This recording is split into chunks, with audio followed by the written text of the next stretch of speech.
Israelite Nation Worldwide Ministries presents Friday Night Bible Study. Our Friday night Bible studies are held in the United Kingdom, Atlanta, Georgia, St. Louis, Missouri, and in the state of New Jersey. Welcome to Friday Night Bible Study. Peace, everyone. This is Elder Jeffrey from the St. Louis branch of the Israelite Nation Worldwide Ministries. Welcome to Friday Night Bible Study, where we open up the Bible and discuss it, various topics. And tonight, our topic is Rooted in the Spirit, Walking in Strength and Awareness to Daily. Rooted in the Spirit, Walking in Strength and Awareness Daily. And I would like to say welcome to my panel, Minister Anthony, hey, peace, Claire, and Ezra. Peace. Peace, peace, peace. Peace, peace. Looking forward to this discussion. And as people come into the room, I want to make sure that everybody has some, shares this event. Add your comments as well. We want to have this to be a fully engaged discussion that we have on this topic.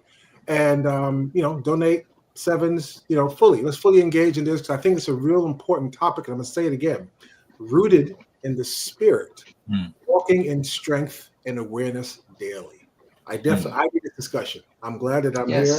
I need this discussion. Same. Oh yeah, I triple that. Absolutely. So stay with us and let me make sure. Let me see. Let me look and see who's here. Let me say peace to everybody who's here. All right. Peace, Arnett. Peace, Albert. Peace, Willie. Let's see, Robin, Yvonne, Calhoun. Absolutely. Peace, everybody. Thank you guys for joining. And let me do it. When we were discussing our topic, shout out to Ezra for really putting us in this direction. We sort of, had a lot of things. A lot of stuff is happening in the world, right? A lot of things are going on. A lot of uncertainty that's out there. So we thought that this would be a valuable topic for us to discuss at this time. Very relevant. And so let me just tell you a little bit about what, a little summary kind of what we were thinking about. Our spiritual identity is not something that we put on and take off, right? It should be the foundation of how we see and engage with the world. So in this lesson, we're going to explore the importance of staying grounded in our spiritual essence at all times, continuously reminding ourselves of our strengths, areas of growth, and by maintaining this awareness, we refine our perspective as we navigate the challenges with wisdom and align our daily actions with our higher purpose. So that was the mission sort of this discussion. Rooted in the Spirit, walking in strength and awareness daily. So what do you guys think so far? I love it. I know I definitely love it because, like you said, it's something that you don't even think about until something arises. A lot of times you kind of live your life and you know what I'm saying? You don't never want to get to the point where you're going through the motion. You always want to remain aware, remain vigilant, especially in this time period of darkness, right? You always want to be vigilant of what's going on around you to make sure you're securing yourself so that things cannot infiltrate. So it's definitely something that's, like you said, it should always be at the forefront, and it's an ongoing dialogue that we should have more often. Definitely. If I could add to that too, I think we live such physical lives. I think at times that it's really easy for you to sort of day after day get caught in the rat race of trying to do what's best in terms of your job, your career, your family, those things that you may oftentimes just lose sight of what that rootedness kind of means in terms of being a spiritual being. So I think it's important for us as Israelites to always remember that, again, a part of us is not just about the physical, but about that spiritual part too. And as much as I'm on this panel, it's also telling myself this too, we all need to sort of try to, get back to being very rooted in who we are on a regular basis, not just when we are sort of in a moment of crisis, you know what I mean? Yeah. Right. And you guys can hear me, correct? Yes, we can hear you. Yeah. So and also another reason why I was kind of brought this topic even kind of to the brainstorm was because that I think, as you guys both said, Minister Anthony and Dr. Blair, as far as, it's a spiritual awareness that is so prevalent in this time because so much is happening, right? And there's a rat race, there's economic issues, there's political issues, there's social issues, there's like basic definition issues. There's so much happening. And it's adds to a lot of confusion on just how to live.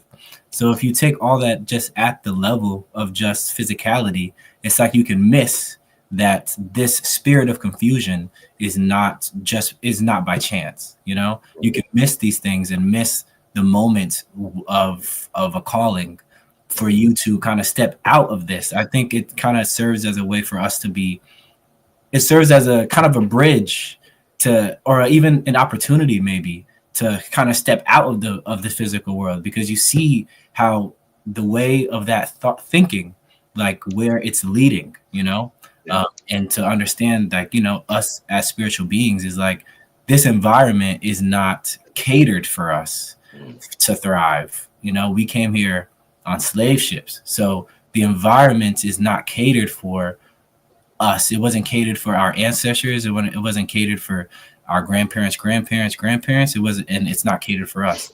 So to understand that, we can't lose that fight of, I guess, looking for independence and spiritual independence. So we don't actually have a place to be independent, but we can at least, try and curate that spiritually.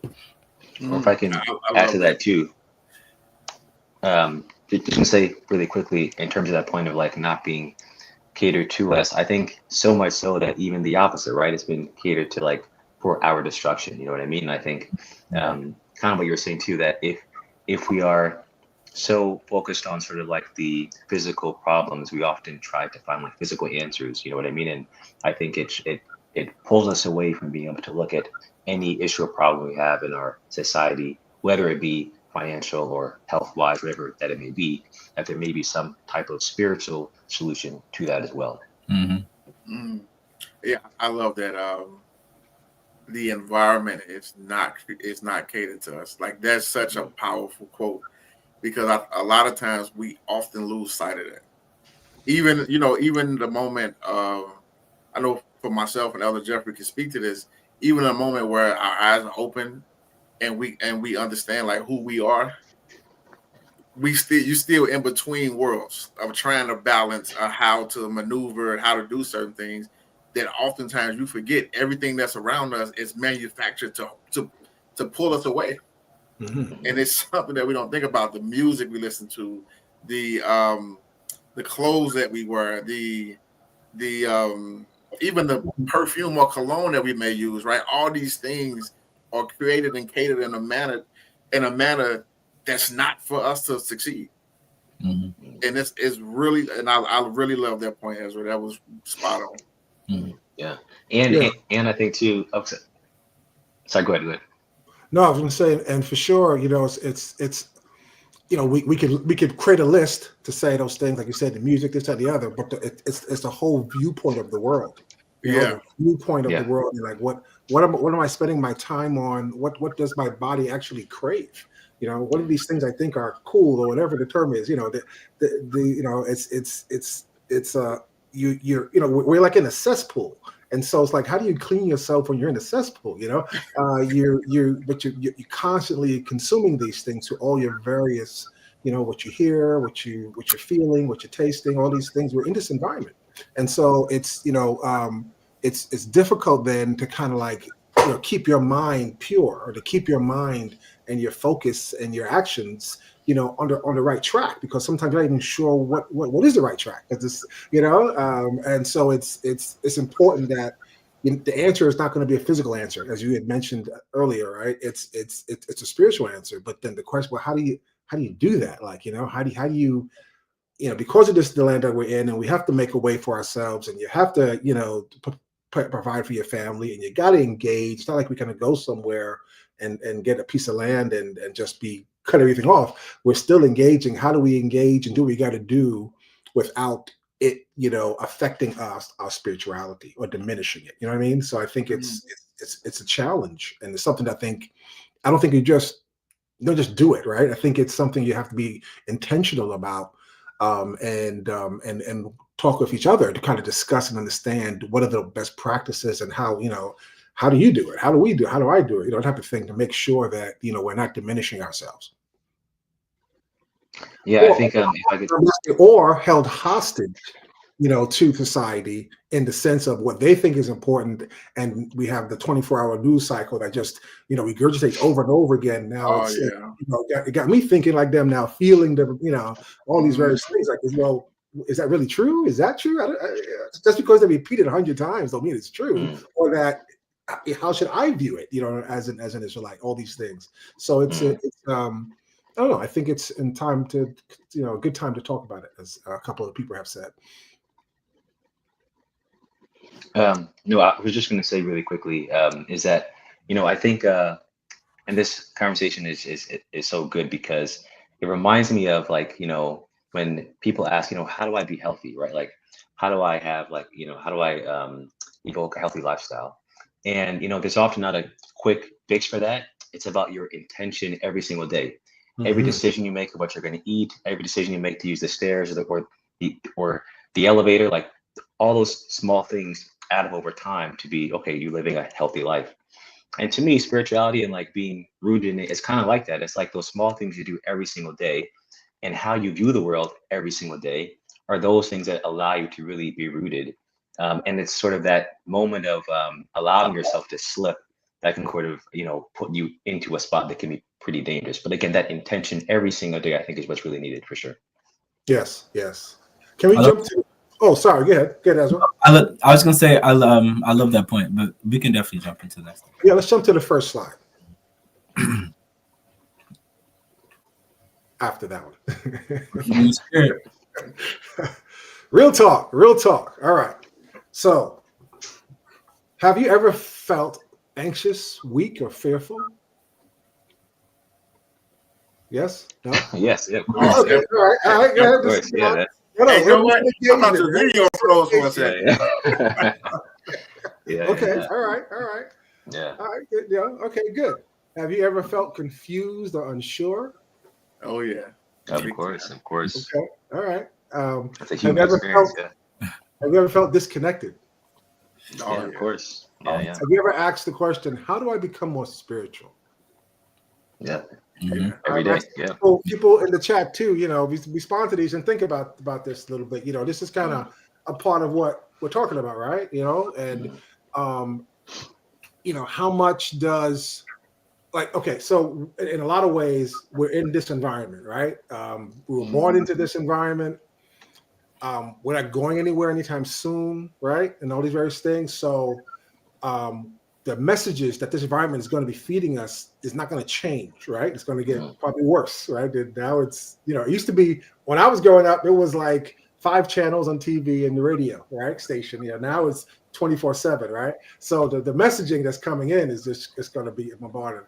So that's not going to change. So the question is, some of this normal process sometimes in this journey, and I know my audience, either, the brethren who have been here 20, 30 years, new people who have just got baptized, people who are probably watching and considering or thinking about Israel, but haven't fully made that step yet, people who maybe looking for the first time. The idea is that a lot of these things are things that, humans go through, right? You go through these times. And even as an Israelite, as you go through this journey, as we just mentioned, because we have this, we have this beautiful culture, right? Where a structure is put in place that our God gave us so that we could stay, it's like, if you're new to bowling, they put those bumpers up so you don't go too far off the track, right? The ball will stay in the lane at least and not go in someone else's lane.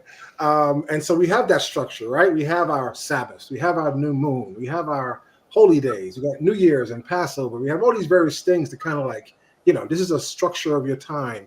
And of how you live your life, but in between that, you're working, you're growing, you have friends, you are in school, you're doing all these various things, and sometimes it may feel like, okay, I'm here and now I'm here, I'm in this environment, now I'm in this environment, and the question is like, how do we be consistent about that, and how do we make sure that in this way when we're going, doing these things, outside of a spiritual environment, how do I keep that spiritual environment within myself to battle these times when I may feel weakness, when I may feel unsure, when I may feel like I don't know if I'm rooted, I don't know if I'm, because I'm, it's like whatever you do today to build your spirit will do the job you need to do, but then by tomorrow you got to work out again. You know what I mean? It's not perpetual; it stays forever.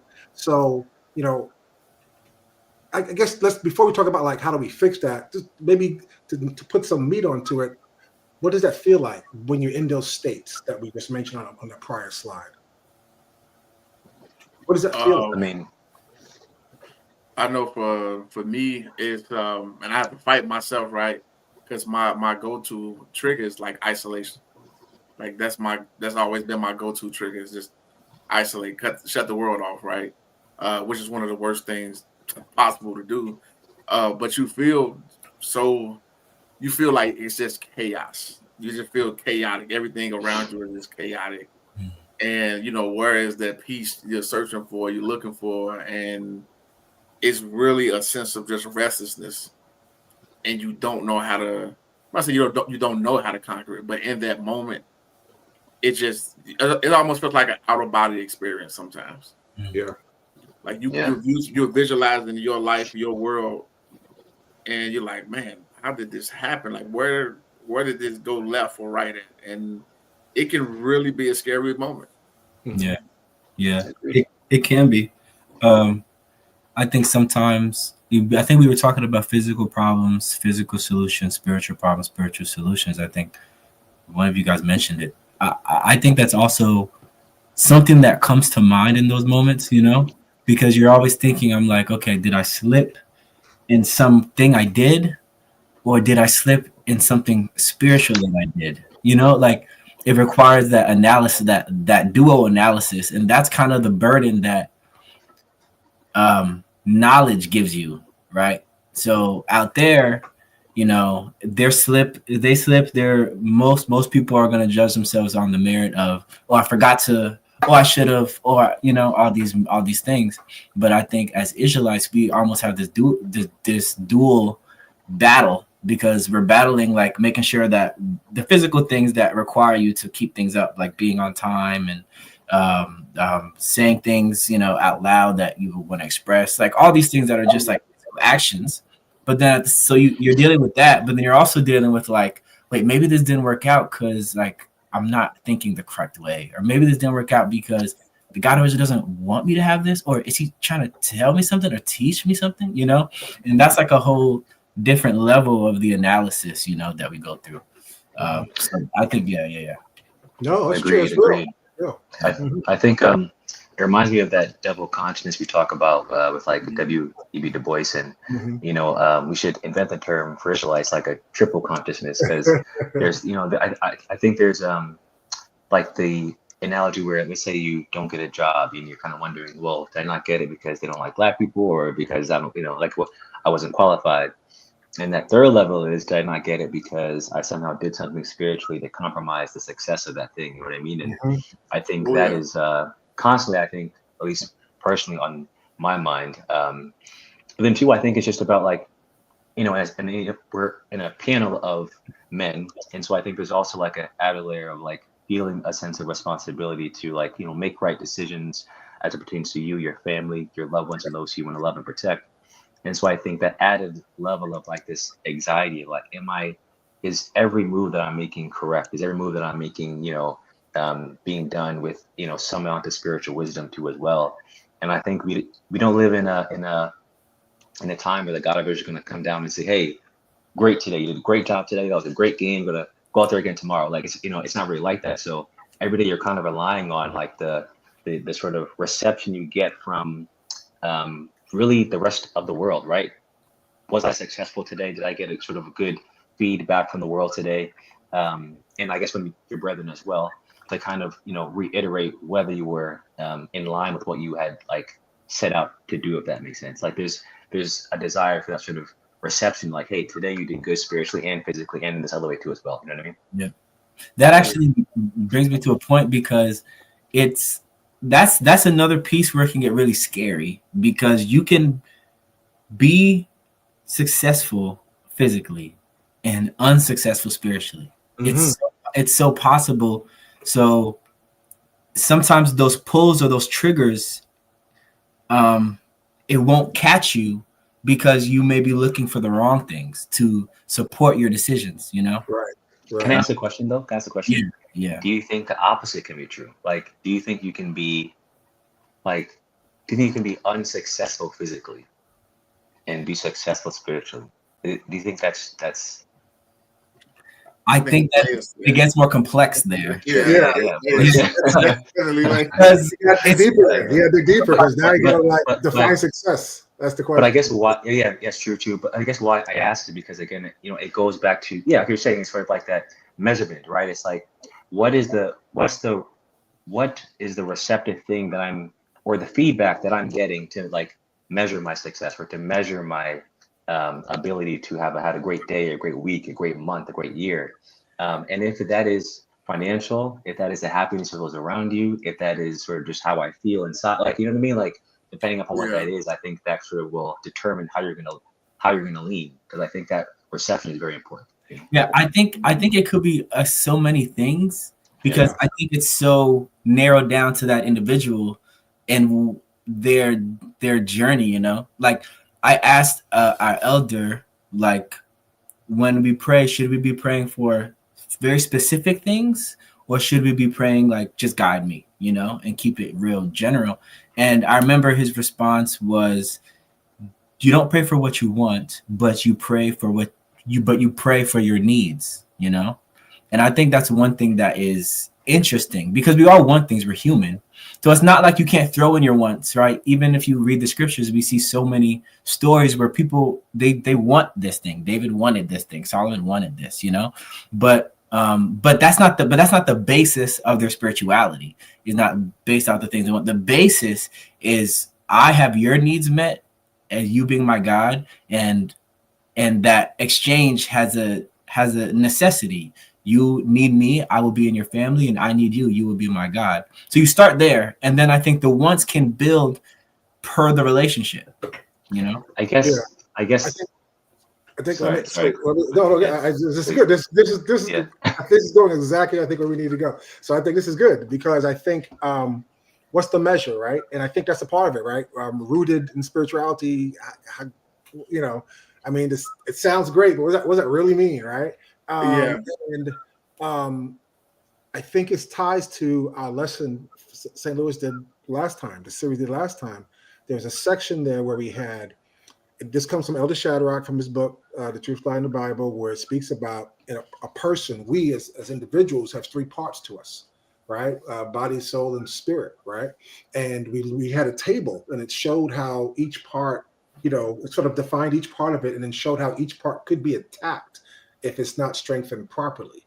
And one of the, if you didn't see that video, go back and take a look at it. I think it's worth, it kind of feeds into this. I think a part of that is our attack sometimes can be in through one area, and if it's not strengthened, two areas could be strengthened and one could be weak, and that's where the attack is. And so the point is, when all three are working properly as doing what's supposed to be doing, then the definition of that is balance or peace, right? Mm-hmm. So I think, like you said, I don't think it's one thing. I think we could get external validation, but then internally, you know, something's not right, or there's some other piece, you know, connection to this. It's not, you know what I mean? So it's not one thing. I think it's, like you said, it's a self-examination that also requires family input as well, because you can't always see everything, right? You got to kind of a spouse or family members or, you know, elders or brethren to kind of like, okay, you know, let's this is what I see, what you see, you know, type of thing. So again, and then again, collective peace, right? This brings peace and balance. So I don't think it's one or the other. I think it needs, you have to look at all these areas and kind of see, is it where it's supposed to be? This is beautiful. I'm laughing because it's almost like almost like a rabbit hole, right? Because this is what we were saying earlier, right? When we look at it, like how success is defined, or how we even define success, right?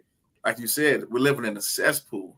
Mm-hmm. So how do I know my thoughts are my thoughts? Right. And as I'm growing as a man, Yeah. Okay, is this really good? Is it not good? Because we all know, right? Good intention. Yeah. Where that could possibly lead. So how do you know what I'm saying? Like all of that is so. That's so difficult, Minister Anthony. I think that's still part of the confusion. That's part of the confusion. It makes it really hard because you can't even trust your own thoughts, because they could be rooted in something that was taught to you by your oppressor. You don't really know where your culture is. Right. Mm-hmm. Like, and to be clear, we're not talking about go serve Baal, or we're not talking about law, statute, and commandments. That's we're past that, right? That's fine. Yeah. That's fine. We're talking about just your values or your perspective that it gets shaped in Egypt because this is where we are, and how do you? I think a part of it is, again, it can't. They say you can't trust your heart, right? Because your heart is shaped in this society, and so that's where isolation can be very dangerous because then if you're trapped in it, right? There's no way out. You're just trapped. It's like a recycling of that negative thing over and over, and it can be very, very dangerous. And that's why we need each other, right? We need each other, right? I remember there's a scene in the movie Ray, where he's like, "Hey, I got to show you that your slip is showing, right? I got as a brother, I got to tell you your slip is showing, Mm-hmm. You guys understand what that means, right? Yeah. Okay. 100% understood. But that's part of our responsibility to each other, right? And so we should want that, for ourselves. Being vulnerable to each other, but that's a part of the brotherhood, is that we seek that, to make sure, because it's for our betterment, your betterment, and our betterment all together. Yeah, I think that's sort of when I think about our history too as well, and I think about like some of maybe the questions that some of like the kings of Israel had about how they're going to like rule. I think oftentimes I have so much sympathy for them too as well at the same time, because a lot of them did falter. But you can imagine, again, being in that position. Again, you don't have God necessarily like speaking to every decision you make, every single day. But that was the importance of relying on the prophet, right? To be like, hey, like, what should I do here? Is that decision the correct one? And I think though we don't have that necessarily same exact step in our personal lives, I think it's a good representation of how you should act. Like, you are the king of your life, but you have to sort of tap into that spiritual part to say, hey, like, am I doing the right things? Do I have the right values? I think that's sort of a good analogy, I think about too. And even to bounce off that, because I know we want to get back to the slides, but even to bounce off that, we were reading, because we were going over David in St. Louis, and we were reading about how we weren't supposed to have a king, but the God of Israel still wrote it down when he gave the laws to Moses. Like, but if you do get a king, so he almost anticipated that we might get a king. And when he wrote that down, he wrote about the fact that if you do get a king or some sort of leader, then they will need to know the law in the book like the back of their hand.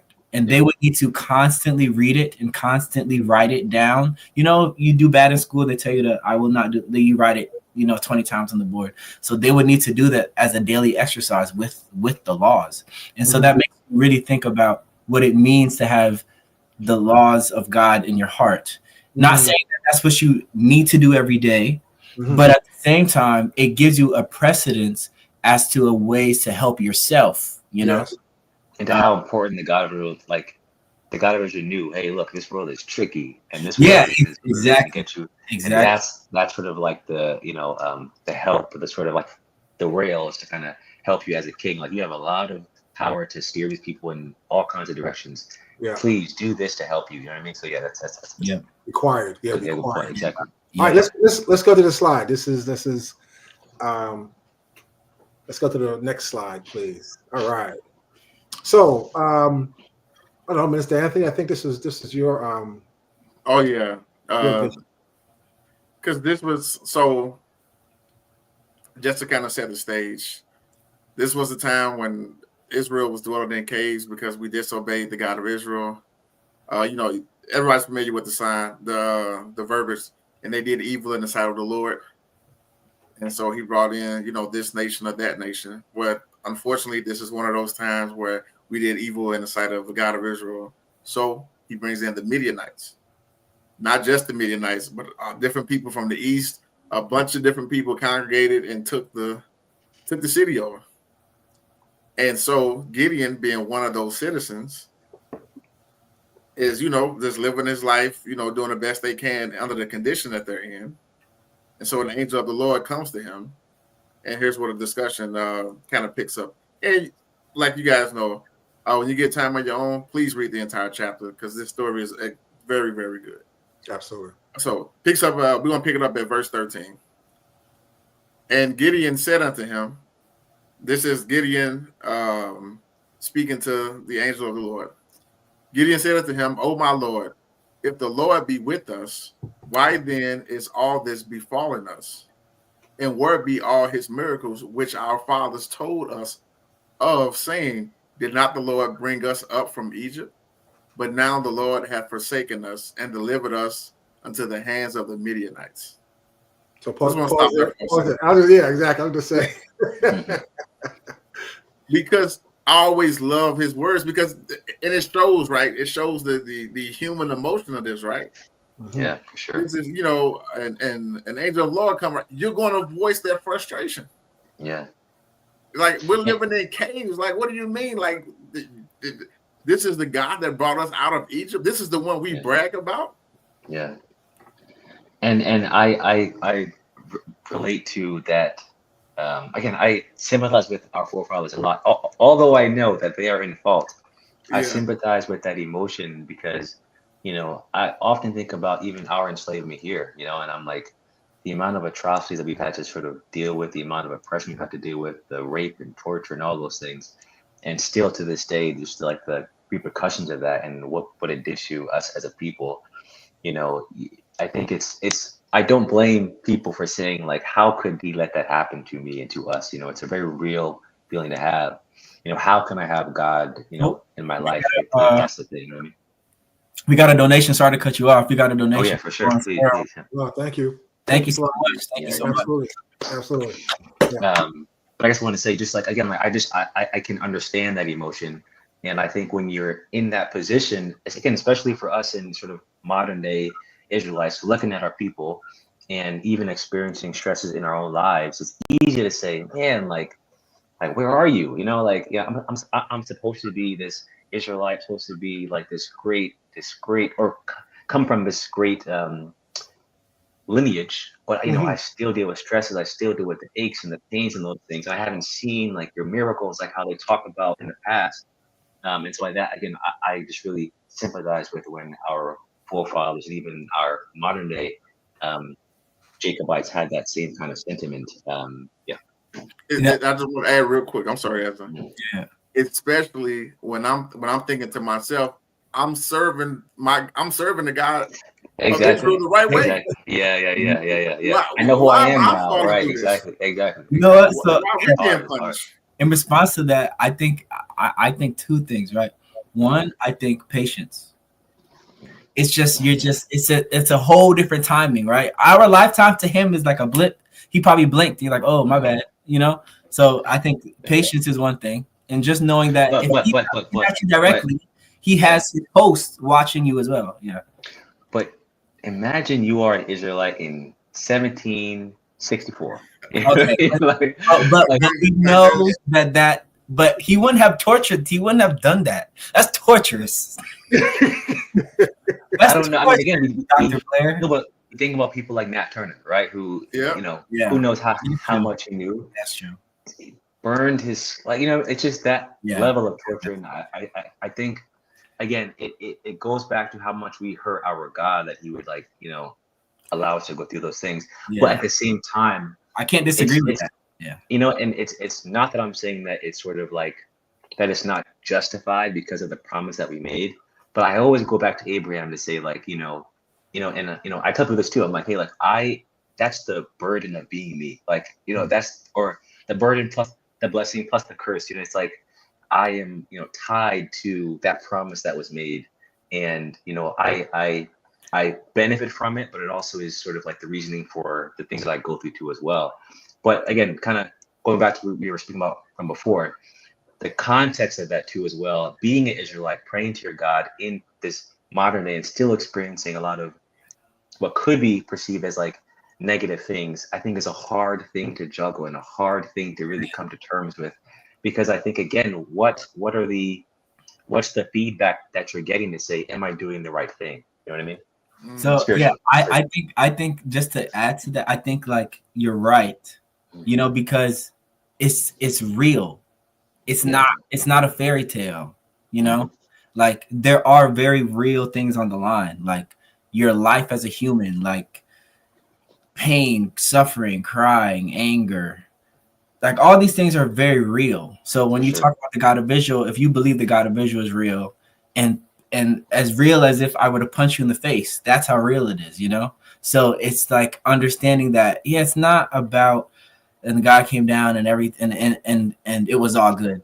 I mean, that's how the book starts, but if you keep reading, it goes way past that, right? So it's not really all good. And that's kind of the point. And so that makes me think about the second thing I was going to mention. First was patience, but the second thing was, if it really is that serious as we are discussing, and there is that much on the line, and maybe you do the best and you still feel this pain and the suffering, I think what that makes me do, at least as a person, is just turn up. And the reason why I say turn up is because we know how to turn up. Like if we really, really wanted to lose weight, we could turn up. You know, if we really, really wanted to gain muscle, we could turn up. And we've done those things with physical things. If we really wanted to pass this test, we could study. So I think when you apply that to everything in your life, if you really need the money, your brain will just it'll find it, you know, it'll have to do it. So I think that's one thing, is turning up. And so when you think about that spiritually, it's like, okay, you're doing all of that. You're going to your new moon, going to your Sabbath, you're praying, you know, here and there, you're always thinking about the God of Israel, but you know, how can I turn up and show him, like, listen, like I need you right here, like right now. I need to feel that. As you said, you don't get those physical confirmations. So you may not get a purely physical confirmation from a spiritual, you know, angle. You may get a spiritual solution or a spiritual confirmation that you can't see, you can't feel, but something feels like, you know, we talk about the spirit of comfort. Something feels like today is okay. It's not an explanation, but I think one example of when we feel that even as a nation is during atonement, right? During atonement, when we have atonement, you're forced to turn up that day. You have to turn up that day. When you do it, especially with your brother and everyone's in the right mind. I know our last atonement in St. Louis, I know everybody on this panel was there. And you felt, you know, how it feels when you have to wake up at 3 a.m., 4 a.m. versus by the end, you almost are like, okay, I mean, we really learned a lot today and we grew today and we developed today. And I feel connected to something almost like the rest of the world doesn't exist, you know? So it's almost like you want to try and hone in that energy, but don't just have it for atonement. Maybe try and curate that energy with yourself or amongst your peers or amongst, you know, whoever you're with. But yeah, I agree. That's what we're talking about. But let me get Jermaine. Jermaine said, remember too, the God of Israel's enemy is now our enemies. Psalms 83:2. They want to literally destroy us, so the pressure will always come our way. Yeah, absolutely. And that's something I'm sorry, that's something I was to Ezra's point. It's different, right? Because the battle is tailor-made specifically for you. It's not made for, you know, the brethren standing next to you or the one in front of you or whatever. It's tailor-made specifically for you because, hey, I know your shortcomings. I know your pitfalls. I know what it is that's going to pull you down in essence, right? And that creates a unique perspective, right? It's going back to, is it an enemy? Is it a test? Is it, you know what I'm saying? Like, what is it? Yeah. Like, what are you dealing with? And even going back to Jeff's point, right? In the 1700s, right? If you're an Israelite during that time period, we talked about this in St. Louis too. It's always funny how the spirit works, right? How there were situations, right, where you think about the Gullah people in the Carolinas, how they were able to go off into the woods and kind of be left alone, right? Because I'm always thinking, like, man, I wonder if they knew they were what if they were practicing Israelites and this was just a way to remove them for what was happening to them, right? Yeah. Because when we read scriptures, right, we know the good seed is the one that's carried off. Right. And there's always like a little remnant here and there that are, going the right. Yeah. For sure. And to add to that is, no matter what time period that you're in, and I think especially the younger ones start to have children. I think you start to see your role a little bit more vital. Yeah. Than answering the world's problems, because you're like, despite the world's, even because of the world problems, someone depends on me. You know what I mean? So that's my driving force to some degree. You know what I'm saying? Mm-hmm. And that could be children, wife, family, branch, whatever, the nation, whatever. You know what I mean? It's my people need me so more than ever, because the world is on fire. You know what I mean? So where I would like to, please give me answers. I wonder what the answer is. Like, well, the answer is I got to save. It's like like Nat Turner. Like, the answer is I need to.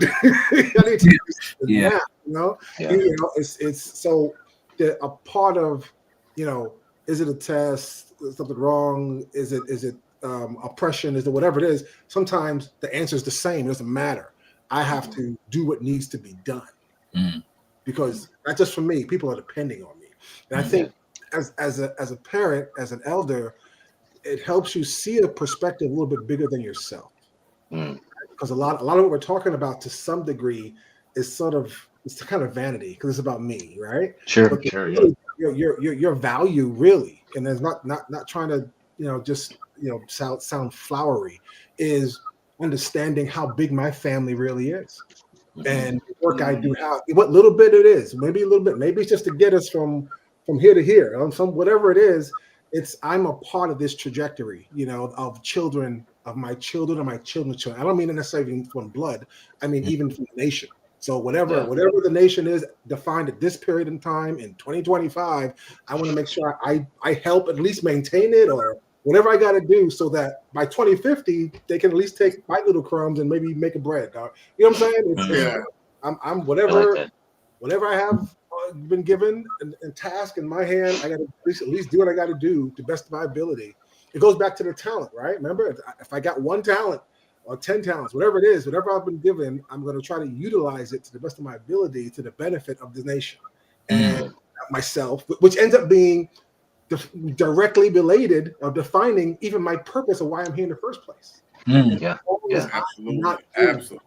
I'm not going to be at peace. You know what I'm saying? So it's not like it's either or. It's like it's finding your purpose. Almost like looking at the trajectory of 1,000 years. I'm putting Elder Jeffrey here, and I need him to do the X, Y, and like until I understand what that is. And I'm maybe it's not always like like when we're going to read a Gideon, this is what you have to do. But sometimes this is the task in front of you. You know what I'm saying? So I think so. If it was 1700, I don't think it's a different calculus. I think if it's to the year 3000, I don't think it's a different calculus. I think it's the same thing. And I agree. So it's I think we should we gotta throw some fires and please fires. I'll be we have an audience. Watch it. I wanted to bounce off that too as well, if I can as well. I think I don't have any children, but as I've gotten older and sort of experienced life a little bit, I've and do my own mistakes and learning from those, kind of learning and sort of instilling even within myself this idea of like you are as good of a man as your relationship to other people. Like what defines you as a man is not really like what you do in your own life by yourself. I mean, kind of sort of, but the majority of it is what is your relation to like your mother, your father, those who depend on those who depend upon you, your responsibilities. And I think the same thing can be said about what it means to be an Israelite too, is sort of your responsibility, not just to yourself and what you do in your own private time, but also in your relationship to your elders, to your priest, to your mother, father, to those again who are not really your blood, but even those who don't even exist yet, right? I mean, I think the beautiful thing about the Israelite culture is, you know, even just within our culture, how we name our children and how we sort of have this sort of law instilled in them that they have this name before they even sort of can understand like what it means. They're sort of circumcised before they even can understand what that tie means. All those things, it's like this responsibility. Sorry, sorry. Gotta acknowledge of course. Yeah. Thank you. But yeah, I guess it just sort of remind me of that same concept of like, how you can measure yourself is again your relationship to other people, and again those who aren't even here yet. And that point of, I think even going back to the story of Gideon, it's like you were put this here in a specific time for this specific purpose to impact, almost like a pebble like in the stream, to like impact those that come out, way far down the line, even to the point that like all those individuals who are in the scripture, they give us the greatest amount of hope that there is, right? If those people didn't exist, we would be hopeless. You know what I mean? And I think for us in this modern day as Israelites to say, hey, yes, it is hard. Yes, it is difficult, but are there things that you could do in this time, in this period, to make it even easier for those who come even after you? I think that's sort of is a way to look at it too as well. Sure. That's right. Yeah. Sevens for that for sure. I think so. Well, let's finish. We didn't even get. Please. Let's finish because that's exactly right. Verse 14. And the Lord looked upon him and said, "Go in this thy might." I'm sorry. I know we got to go, but it's just the way that's worded. For I'm visualizing it. The Lord looked upon him like. Yeah, like. What are you just saying? looking at him like? It's almost like. Like what? Like what? How are you questioning? Yeah. Like what are you talking about? Right. So let me finish. Right. Yeah. And the Lord looked upon him and said, "Go in this thy might, and thou shalt save Israel from the hand of the Midianites. Have not I sent thee?" And it's to your point. It's like, what do you ask? I always love this response. I love this response. Go. You are going to go save Israel. For the answer. Yeah. Exactly. Right? Yeah. Never in a you are the million answer years. to your problem. Never in a million years. And it reminds me so much of today. We got this going on. We got that going on. It's always like the argument for reparations, the argument, even the political arguments and all the rest of this. And here it is. We see in front of us the answer to our problems has always been us. That's right. Yeah. That's right. We have the power to change the outcome. Definitely. Us when we are tied to our God, and when that purpose is, in line with the God of Israel too as well. I think it's so important. I'm going to repeat myself over and over, but I think it's so important, especially in this modern day, that we like really, really do like just difficult things in the name of our God, because again, that in itself helps to say, "Oh, God of Israel, I'm doing this in your name, and I can let people know how great you are." But then it also feeds our own ability to have that trust and faith in Him too as well, and again, really allow that ripple effect to be beyond just our own selves. Yes. I'm just thinking about that exchange, right? The first part of that exchange. Look around, like what is all this is going on, and it just looking like, are you serious? Yeah. Like, do you not understand why it's like this? Right. It reminds me of the scripture of Jesus the Christ when they come to him about that, and it's like, what are you asking? Like, don't ask me about the condition of Israel. Yeah. Look at what you guys are doing. You want to change it? Change. Yeah. I think it's interesting because we were talking about, well, one, we have an all-men cast here, but then another thing is we were talking about how, part of even what holds us is our hold with each other, and I think when we talk about the law and you talk about qualities of a man, I think when you read the law, it quite literally tells you like what qualities to uphold. And when you look around, those type of qualities are not really upheld. But, if we're supposed to be the leaders of men, the teachers of men, by executing these laws, we become, quote unquote, I guess, the manliest men in a sense, or living in the essence of man, of the intention of man. Like we talk about nature all the time, how like lions, they do their thing, you know, and you don't have to tell a lion how to do it because he's living in that. And we talked about our purpose. He understands right now that deer is mine because my kids need to eat or whatever. It could be anything, but it's almost like that type of energy. So when we read the law and it tells us if this is going on, then this person is wrong and they need to die. Or if this is going on, this person needs to go. And those type of executions are very harsh, but you understand the environment you're trying to curate, right? Because you don't like a lion is not going to let something slide. You know what I mean? And I think that is the type of execution that would kind of give us the framework, right? Our masculinity, sort of say, as a black, not even just black. I'd say it's American, but specifically us. But even if you talk about 1600, 1700, 1800, along the whole way was just trying to break your masculinity down. Just break it down all the way down. Like they don't want you to have it because there's a strength in it that is threatening, you know, and it's always been threatening.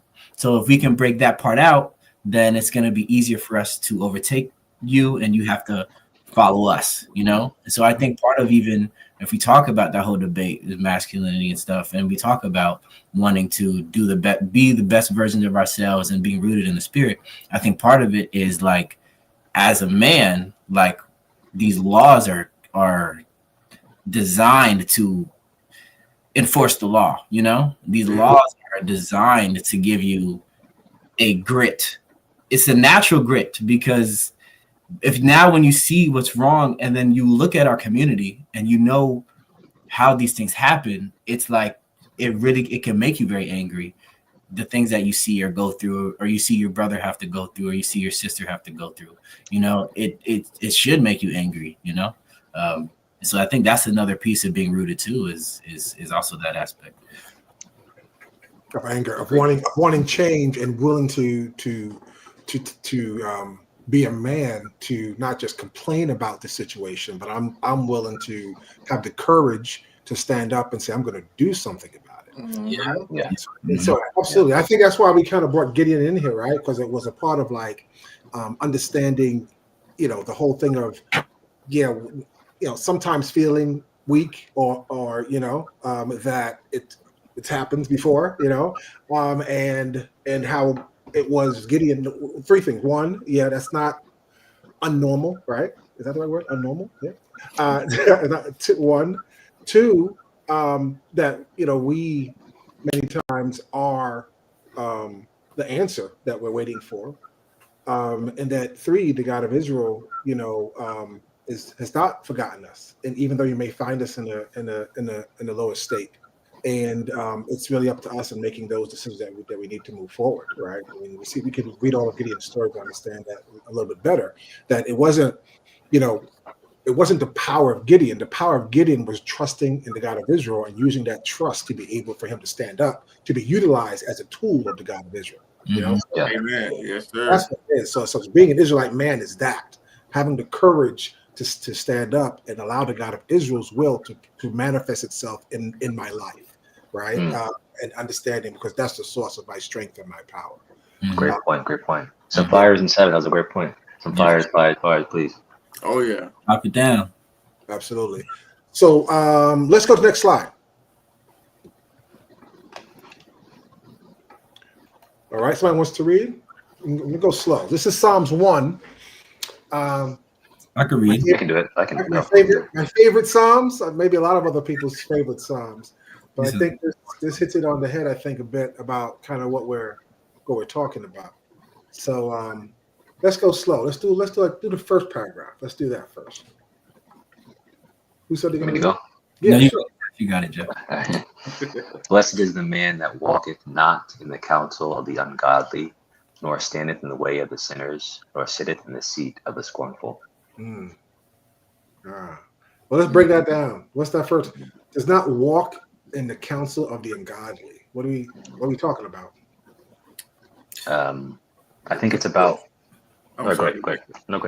No, just the filth, the cesspool, right? You're not listening to people who don't serve the God of Israel. Who you're not taking advice from people who are, like you said, we are serving Baal or doing everything that's ungodly.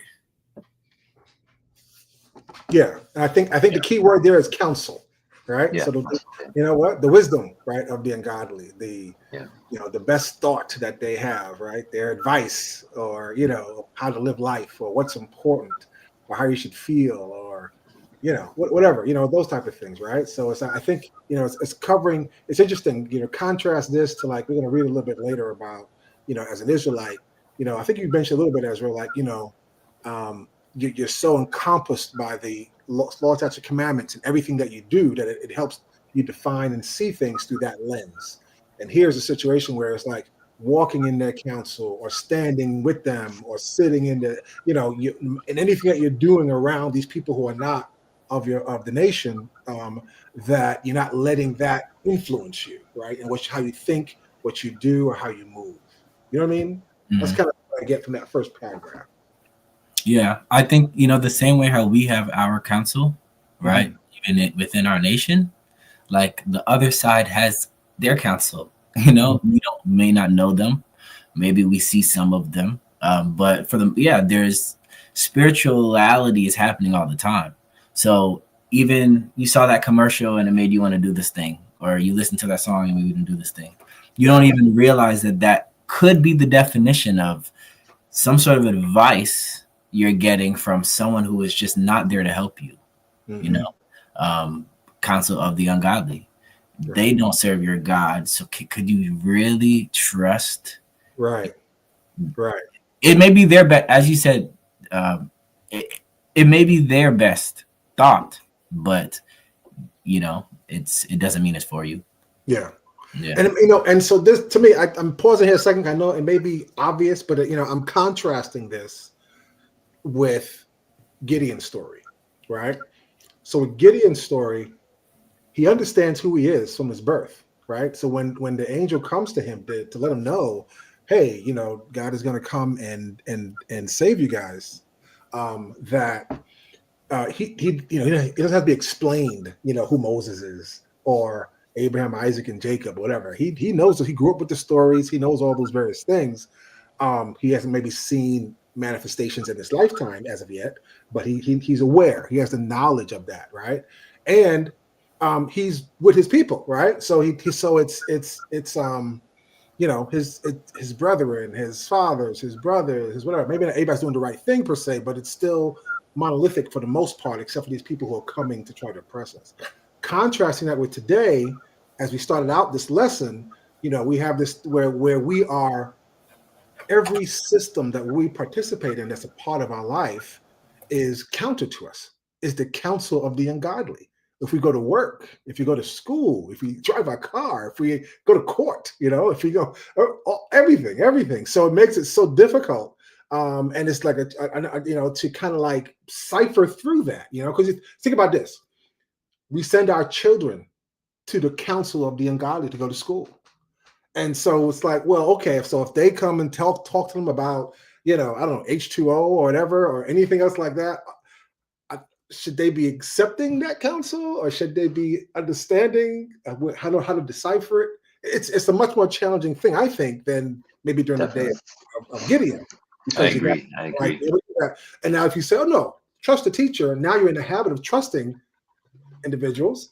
And so then when they start in there, now you're like, oh, wait, but you know what I'm saying? So I'm just trying to maybe state the obvious that it can be very challenging in these days to be able to really separate yourself out from the influences of the ungodly and all the others. I think agree. And I think that is a part of the challenge of, I think, as you mentioned about, the idea of, again, like as a man applying the law to your life and those things, and that's sort of how you become the best manualist version like of yourself.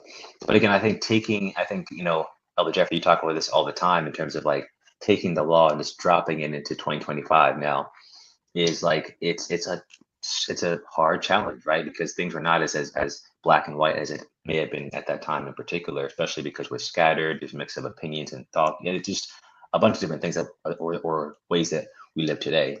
But I do think that is where that necessitates the need for the daily intentional being grounded in your spirit comes from, right? Because then I think you're saying, okay, like I know that it's so tricky that I can't rely on myself, and therefore I need to rely on sort of this like aspect of spirituality, because although I have the written law is not I mean, to be frank, it's not enough to get through this. It's not enough to really be able to maneuver through life. It's not enough to say, okay, well, if the law said to do A plus B equals C, well, now B means something different, C means something different, and therefore I need someone to help me to actually, put it into perspective of how I should actually live. I think that's where the even heightened importance of spirituality in today's context comes from even more. And I think today we have it different than our forefathers had, and I would argue probably even more challenging. Yeah. So let's go. Let's finish up Psalms 1, or at least the next chapter, next paragraph. But his delight is in the law of the Lord, and in his law doth he meditate day and night. And he shall be like a tree planted by the rivers of water, and bring forth his fruit in his season. His leaf also shall not wither, and whatsoever he doeth shall prosper. Okay. All right. So, well, no, sorry. You can go. No, go ahead. I love to let it soak in because even that's my favorite part. It's a beautiful part. I think it's crazy that it's Psalms 1. Like it's just one. It's the first one. It's a beautiful one. It can literally when you read it, you understand why it has lasted the test of time to be applicable to just everything. I mean, you could really probably do a whole class on this. There's so much to dive into it. Sure. And just to piggyback on what Jeff had said, Dr. Blair had said earlier, this is one you could pick up and just drop it in 2025. Yeah. Yeah, right. Yeah, this is timeless. This framework is timeless, right? Yeah. All right. Yeah. The one thing that I noticed even before that, I know we said the counsel of the ungodly, so the emphasis on counsel, but the second thing was nor standeth in the way of sinners.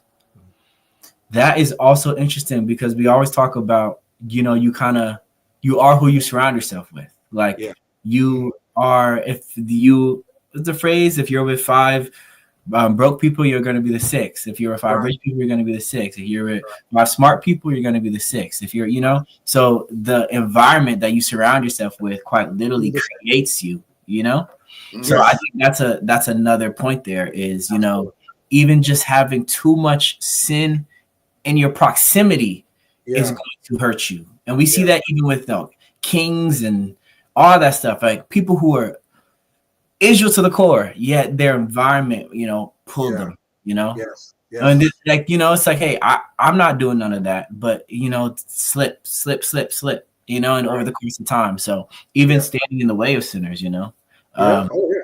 being around, you don't even have to be the sinner. Yeah. And then,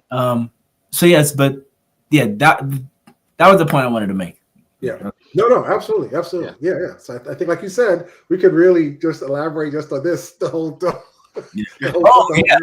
That's talking about being rooted in the spirit. I think this is such a perfect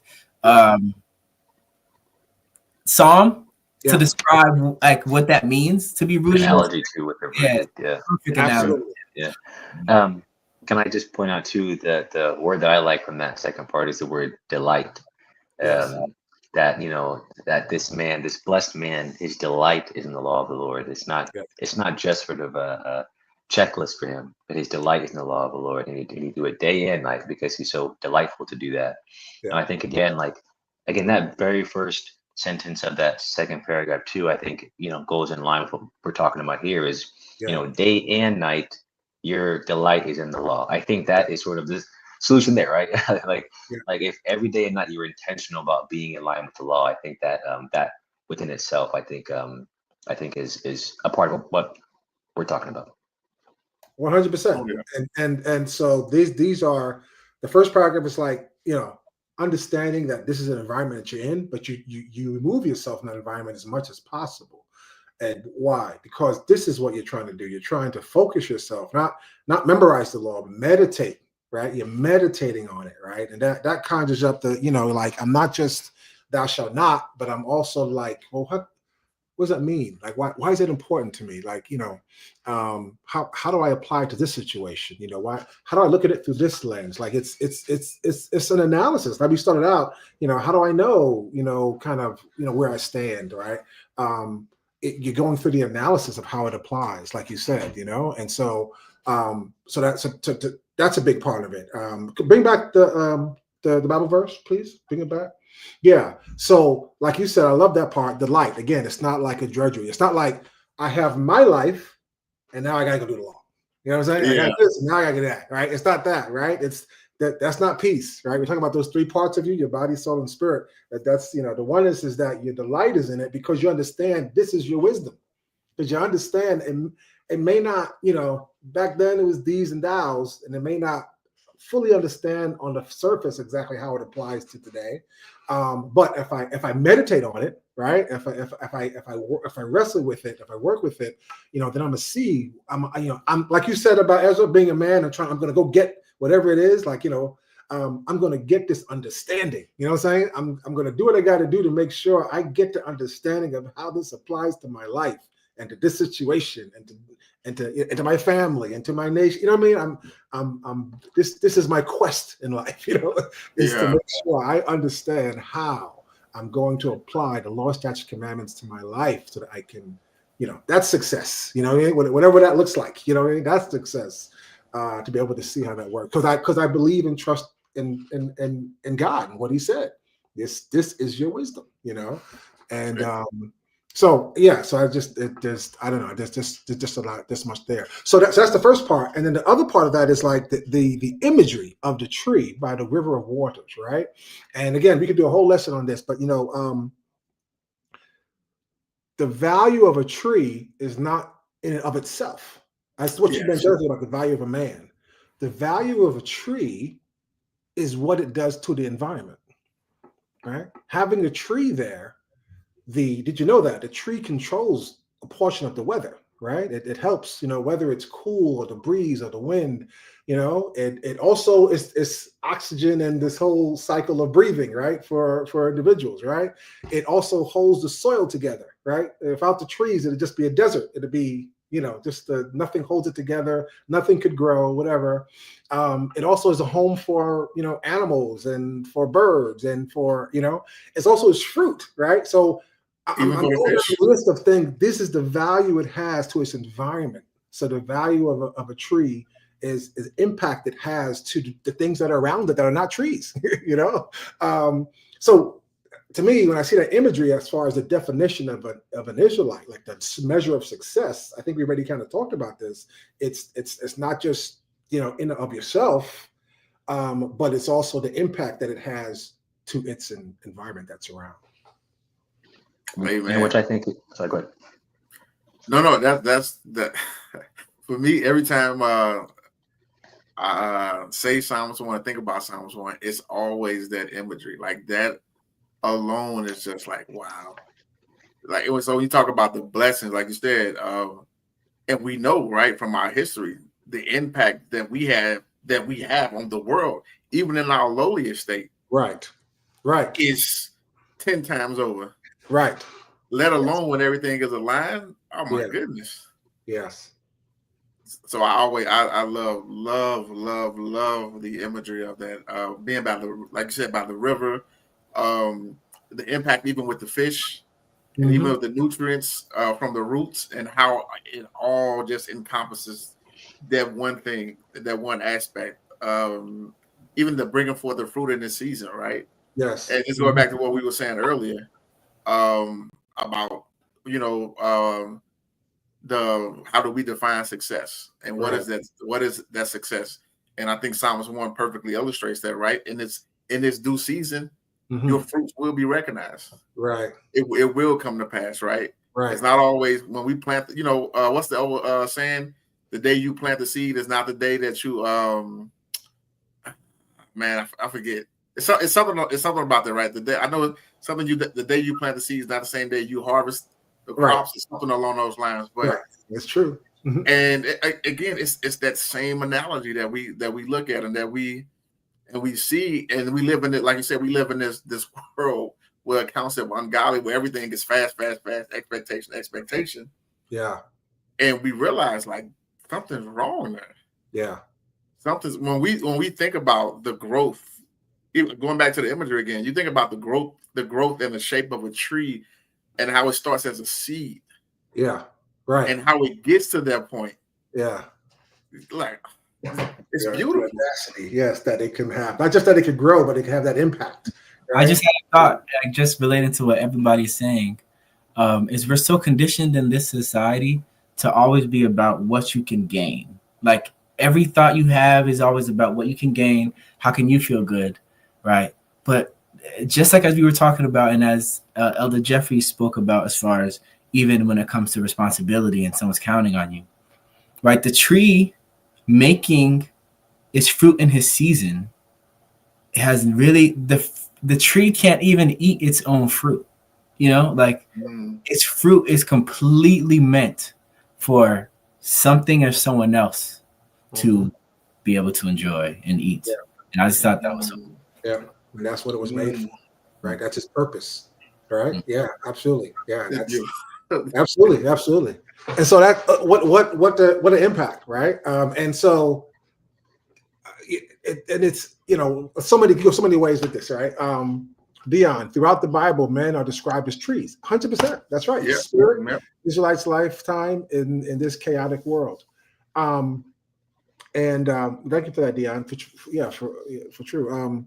So the impact that the trees have, as you know in the script, many times Dion said, but we are equated to trees, and for good reason. Kind of can see that as we discuss this. The impact a lot of times is dependent upon the impact of what you see is dependent upon what you can't see. The impact of that tree and how big it gets, the impact of how much fruit it gets, and the impact it has, and we just described this whole list, it depends on what's going on underneath where you can't see. It depends on how much is it able to pull on the spirit, on the nutrients from the water that is next to it, right? It's not a tree out somewhere. It's dependent on how it can get to the water, right? Because that is the source of its energy, right?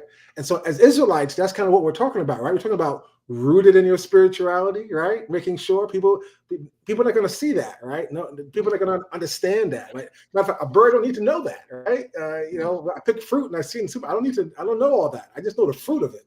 I have no idea, what the root system is like. Because what you see above, it's even more complicated and deeper beneath.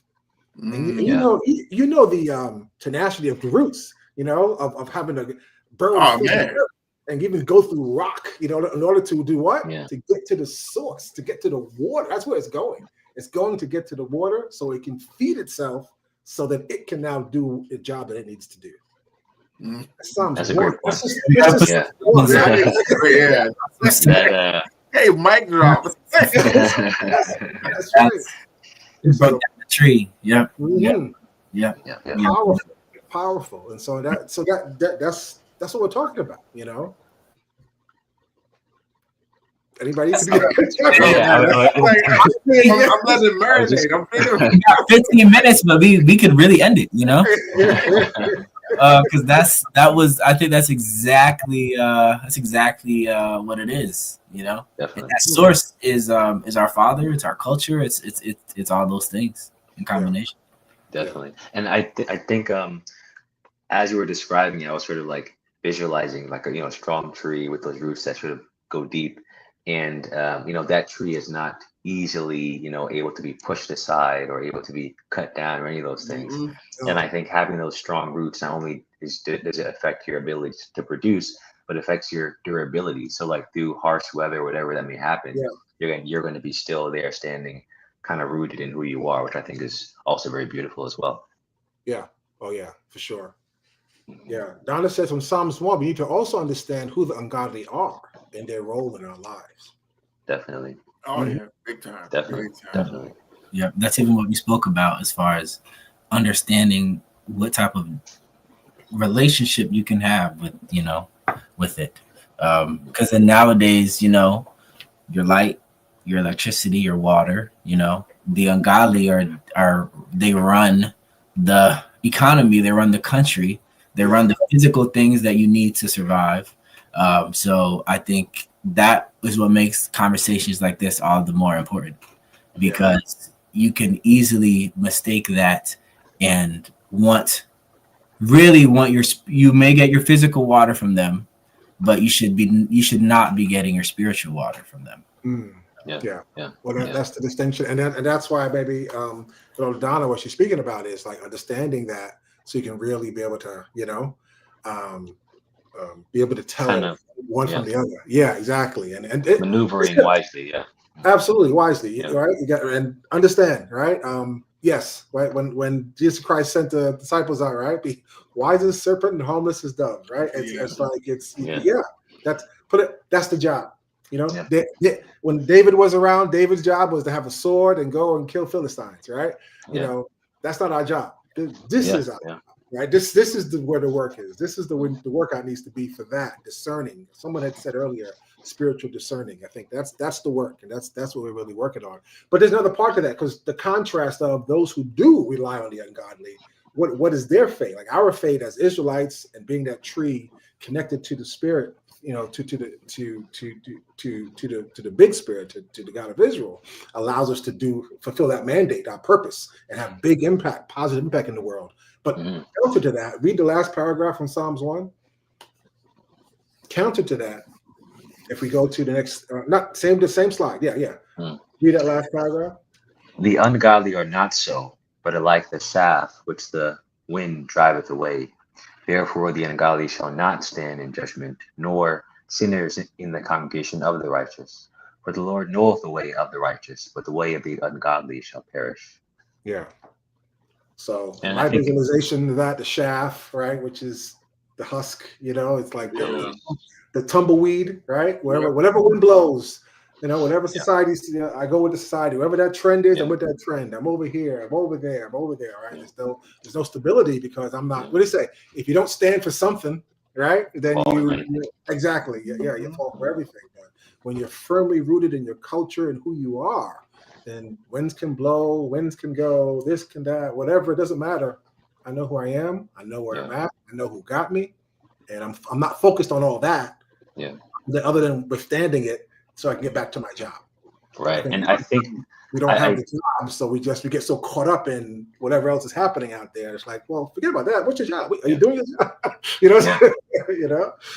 I'm sorry. Go ahead. No, it's okay. I just want to highlight something that Ezra had said in the beginning about like the patience, right? I think when you were describing even like the tumbleweed kind of going like with the wind, like there's something like frantic about that. You know what I mean? And I think as an Israelite kind of rooted in who you are, that tree to get to where it took a lot of years and time, and I'm sure it got insults here and there, but was able to sort of sustain and sort of continue to grow. And I think as Israelites, like having the patience to say, hey, like it may not be your season to have your fruit be produced yet, but again, that intention in terms of like intending to grow, intending to stay rooted, I think at a certain point you will be able to sort of blossom your fruit. And those who didn't have the patience and sort of went this way or that way, those are the ones that kind of end up not being as rooted. I think the idea of patience, I think, is one that I think, as Israelites and as Israelite men in particular who are trying to strive for something a bit greater, I think is important to have for sure. Oh, for sure. I think, and patience ties in with endurance, Yeah, definitely. Yeah. I mean, it's like that journey to become that tree is not an easy journey either. You know what I mean? I'm sure there's a lot of, things going on there too. So, yeah. Oh, I just love it. And I really love it. Yeah, and I think even just to add, since we are, I don't know if we're gonna get to all our verses today. So that's what I was looking at, because we have like 4 different stories. We're not gonna get to maybe do one more. See, that's what I'm talking about. You guys need to read your Bible, because Psalms 1. That's you guys should be spending a month on that, and then write it down day and night. Yeah. Absolutely. But I was gonna say, we were talking about responsibility, talking about the fruit, how the fruit benefits those around it, for others to eat, the birds, all that stuff. And I think we can even, if we take the metaphor and apply it, directly, it's, as Israelites, it is quite literally our family and our brethren.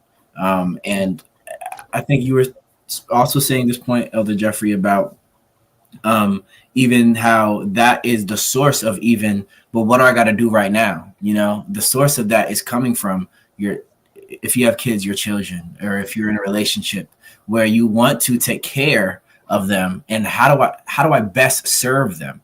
How do I best serve these people that I love and want to take care of? I think that the thing about that I find quite beautiful too, though, is that like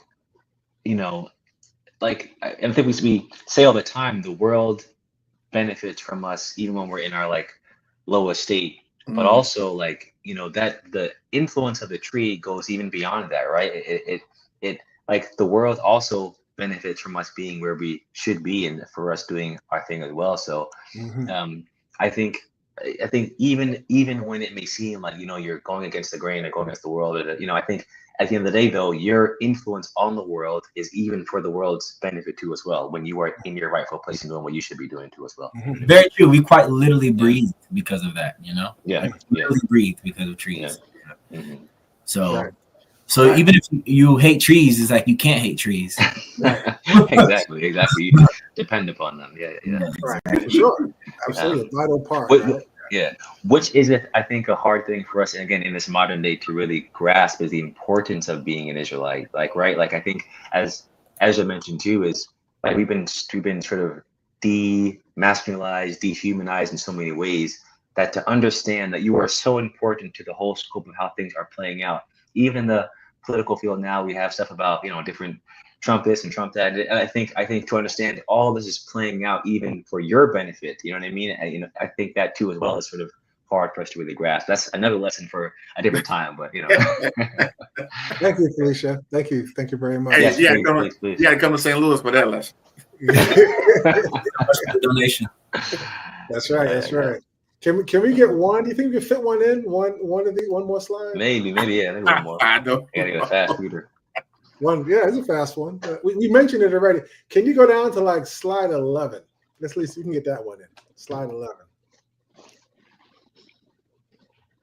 Let's see. There you go. See, we can do this one. So this is like, we mentioned this a little bit already. It's when the God of Israel was telling us or giving us, Moses, God of Israel through Moses was telling us, when you guys are going into the land, that this is the way that you should be thinking. Here's the law, statute, commandments, but also this is the kind of way you should approach it. This is the way that you need to be thinking about it, right? This is, in order for you to be successful in this nation that you're going to be building on with the foundation of the God of Israel, this is the seriousness you have to have about it, right? It's similar to what Ezra had mentioned earlier about the instructions for a king. But this is instruction for everybody, right? Hear, O Israel, Lord our God is one Lord, right? So it's like, what's the greatest commandment, right? And thou shalt love the Lord thy God with all thine heart and with all thy soul and with all thy might. Just right there, there's not much room for right? Yeah. Right? With all thy heart, with all thy soul, with all thy might. And these words I command thee this day shall be in thine heart.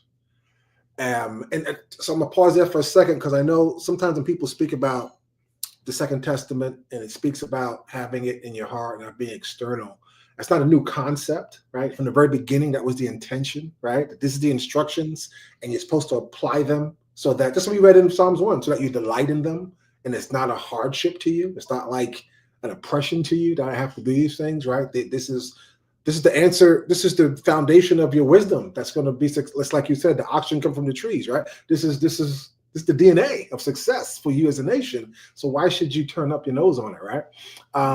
It should be a delight to you, because it's like, ooh, it's like, this is my life. This is the energy that propels me, that makes me get up in the morning, right? Gives me motivation to do whatever it needs to do. Is this, that's what we want it to be, right? And so, in order to make that happen, thou shalt teach them diligently unto thy children, right? And shalt talk about them. What's them? What's them? The Oh, the law. laws. Yeah. Right. Law, statutes, commandments, right? Teach them Commandments. good to your children. You shall talk of them when thou sittest in thy house. Here's like the opposite of what, in Psalms 1, the ungodly. When thou sittest in the house, when thou walkest by the way, when thou liest down, when thou risest up, right? Like this is I don't know. You tell me, what are you pulling from It's this to me, description? it's like, for me, it's like when you wake up in the morning, right? When you brush your teeth, when you go get a drink of water, right?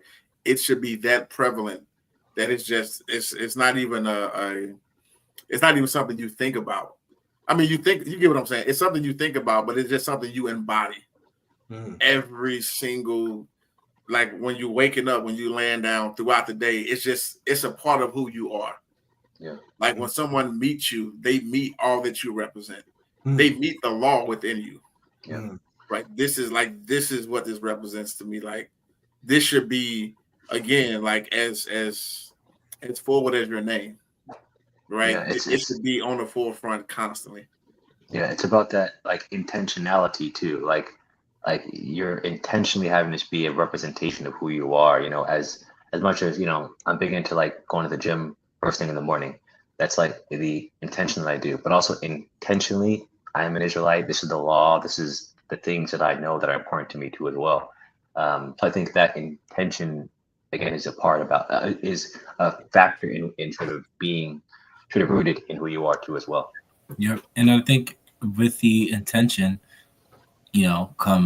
comes the action, that comes the benefit of others. I think all those things stem even from what you guys were saying. I really liked your point, Minister Anthony, about even when somebody talks to you or comes up to you, you are quite literally the representation of these things, in those moments, in your character and in your speech.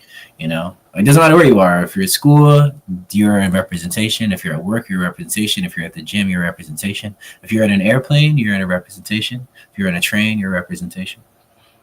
Yeah. I think, yes. And I think going back to like, we talked about the tree in Psalms 1, where we see that, I think there's also a part where it influences even the unseen, right? Your spirit is in that frame of mind. So even your perspective on things, even without engaging anybody, is maybe different. Like I'm trying to like go through like, okay, this is the framework you're in, them, law, statutes, commandments. Again, it's not just memorizing, meditating on it. And then you have your to-do list for your day too. How do those two mesh, or how do they influence each other? Or how do they, that's kind of what we're talking about, right? We're talking about that, those things that may not fall under the like, okay, I read my Bible today. Now, how does that impact? I got to decide door A or door B. You know what I'm saying? Like in my to-do list for today or whatever, or you know what I'm saying? So I know we only got 2 minutes, but I'm just saying kind of. No, that's a really good thought, because it's bringing it out. You can read the scripture like, okay, that's what David did, cool. Okay, that's what we're supposed to do, cool. But I think, the embodiment of what we just read is bringing it out. Like, close the Bible, put the book down.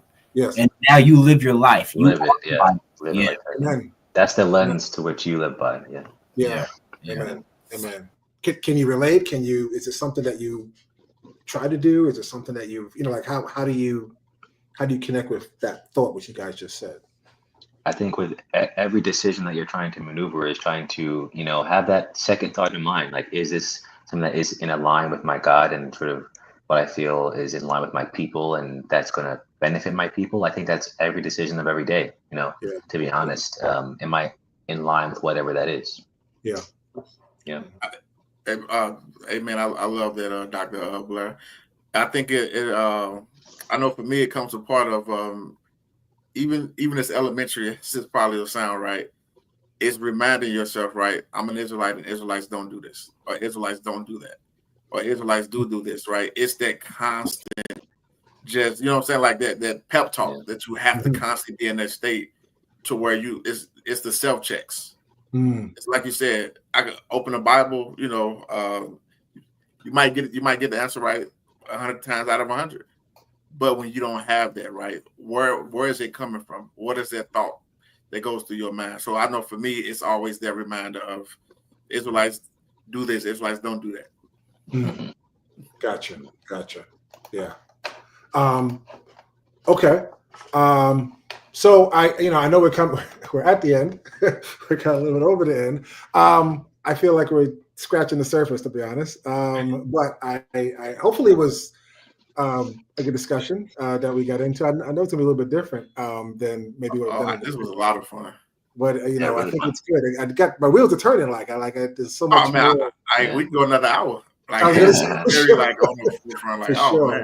lot. There's a lot here. I thank everyone for being with us this evening as we wrestle with this. Right, this is something we're working on. We're working on it, right, to kind of really try to get an understanding of how do we improve? How do we make sure we are firmly rooted on a regular basis so that we're not shaken by things that happen in the world, but we know for certainty and we practice and understand how that certainty shapes us in our life and the things that we do. So, please continue to have discussions with us. Put chats even when this goes up on the YouTube. Add your comments or questions or anything like that.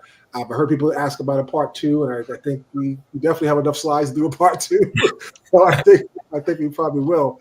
But anyway, thank you guys again. Join us tomorrow for Saturday afternoon Bible study. And until next time, I just have to say peace. Peace. Peace.